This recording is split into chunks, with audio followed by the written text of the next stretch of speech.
예림 가족 이야기입니다. 오늘은 매일 저에게 좋은 글을 보내주시는 물맷돌이라는 아이들을 갖고 계신 분이 보내주신 글 중에 제가 따로 이렇게 메모해 두었던 글입니다. 죽은 자는 진실만을 말한다. 죽은 자는 진실만을 말한다 라는 제목의 예림 가족 이야기 함께 나누도록 하겠습니다.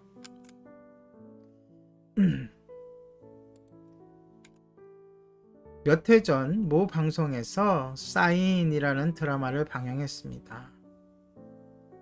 연편에 나오는 그림이 그 사인의 그 포스터 중에 한 부분입니다. 드라마의 배경은 신월동에 있는 국립과학수사연구원입니다. 이 연구원은 범죄 수사 증거물에 대한 과학적 감정 및 연구 활동을 통해서 사건을 해결하고 법인을 검거할 수 있도록 지원하는 기관입니다. 주로 죽은 사람의 시체를 해부해서 범죄 수사 해결에 도움을 주고 있습니다. 그런데 국가수에서 일하는 사람들이 자주 하는 말이 있는데 그것은 산 사람은 거짓말을 해도 죽은 사람은 진실만을 말한다는 것입니다.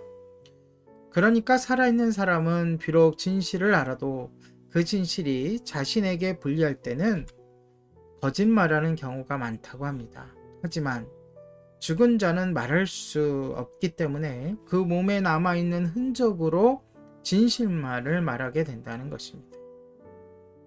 하지만 드라마에서는 죽은 자의 진실을 밝혀줄 의무가 있는 의사가 자신의 출세를 위해서 그 진실을 왜곡하고 있다는 사실을 보여주고 있습니다.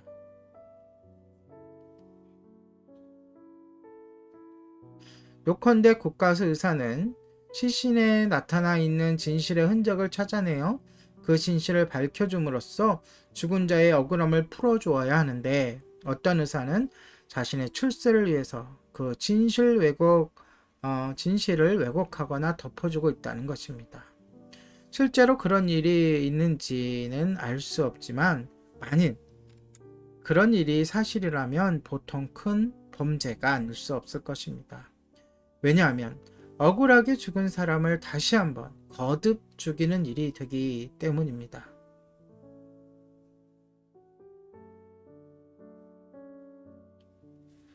생각해 보십시오. 주어진 인생을 미처 다 마치지 못하고 비명에 죽은 것도 참으로 억울한 일인데 죽어서도 진실이 밝혀지지 않는 경우 그 영혼은 얼마나 억울하고 원통하겠습니까? 예수님께서 빌라도 법정에 섰을 때 주님께서는 재판관인 빌라도에게 나는 세상의 진리를 가지고 왔다라고 말씀하셨습니다. 그러자 빌라도는 진리가 무엇이냐라고 물었습니다. 하지만 빌라도가 그처럼 진리를 묻기는 했으나 정말 진리가 무엇인지 알고자 했던 것은 아닌 듯합니다. 왜냐하면 빌라도는 그렇게 질문만 하고서 법정에서 나와버렸기 때문입니다. 그러나 예수님은 그 이전에 이미 말씀하시길 나는 길이요 진리요 생명이다. 나를 통하지 않고서는 아무도 아버지께로 갈 수 없다라고 선언하셨습니다. 그러니까 주께서 우리에게 보여주신 삶이 곧 우리가 가야 할 진리의 길이고 생명의 길이라는 것입니다. 물맷돌 주일 설교 중에서 한 단락을 보내주셨던 글인데요. 죽은 자는 진실만을 말한다 였습니다. 그렇습니다. 하나님은 진리시죠.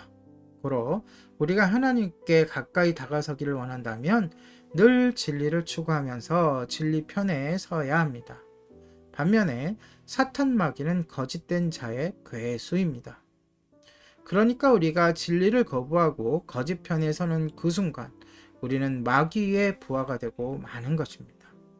그리고 한번 마귀한테 코가 꿰이면 계속 마귀의 심부름꾼 노릇을 하게 되어 있습니다. 안타깝게도 우리 주변엔 자신의 양심을 속이거나 사실을 외면함으로써 마귀의 종이 되어 살아가는 이들이 적지 않으리라 여겨집니다. 우리는 절대 마귀의 종이 아닌 하나님의 자녀로 살아가시길 바랍니다. 죽은 자는 진실만을 말한다. 오늘의 예림 가족 이야기였습니다.